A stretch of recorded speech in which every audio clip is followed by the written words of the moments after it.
La vérité, dans quelque domaine que ce soit, affranchit, tandis que le mensonge rend esclave et enchaîne. L'ignorance aussi rend esclave, en ceci qu'elle offre à Satan un terrain d'action favorable.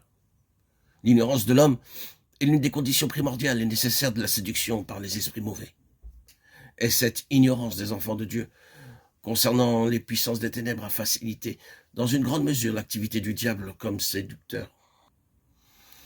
Avant la chute, l'homme, dans son état de pureté primitive, n'était pas parfait dans la connaissance.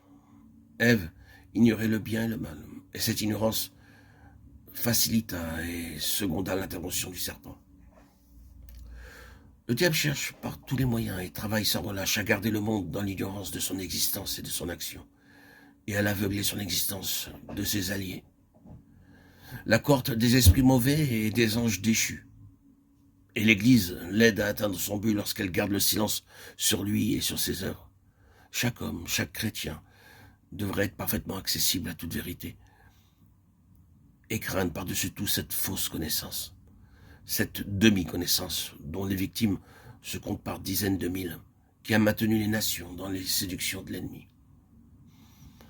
Il y a aujourd'hui un assaut bien caractérisé d'esprits séducteurs sur l'Église de Christ. Et nous voyons l'accomplissement de ce qu'annonçait le Saint-Esprit par la bouche de l'apôtre Paul, il y a bien des siècles. L'Esprit dit expressément que dans les derniers temps, quelques-uns se révolteront de la foi, s'attachant à des esprits séducteurs et aux doctrines des démons. 1 Timothée 4:1. Il y a 1800 ans que cette prophétie fut formulée, et l'action manifeste des mauvais esprits dans l'égarement des croyants de notre époque nous montre de façon à ne pouvoir s'y méprendre que nous sommes dans ces derniers temps. À la fin de la dispensation, l'Église est en péril, et ce péril nous est prophétisé comme venant du domaine surnaturel, d'où Satan envoie une armée d'esprits enseignants pour séduire tous ceux qui sont enclins à se laisser instruire et diriger par des révélations d'ordre spirituel, afin de les détourner à leur insu de la fidélité et de l'obéissance à Dieu. L'Église est en péril. Cependant, nous la voyons, inconsciente du danger qu'elle court. Et malgré la prédiction si claire de l'apôtre, elle est dans une ignorance presque complète de cette invasion d'esprits mauvais.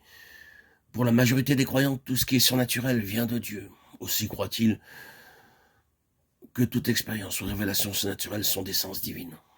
Faute de connaissance, la majorité des enfants de Dieu ne font pas la guerre, une guerre sérieuse, incessante à l'armée des mauvais esprits. Plusieurs reculent à la seule mention de cet appel à combattre les puissances des ténèbres. Ils disent que si Christ est prêché, il est inutile de mettre en évidence Satan et son existence, non plus que d'entrer en lutte contre lui et ses légions.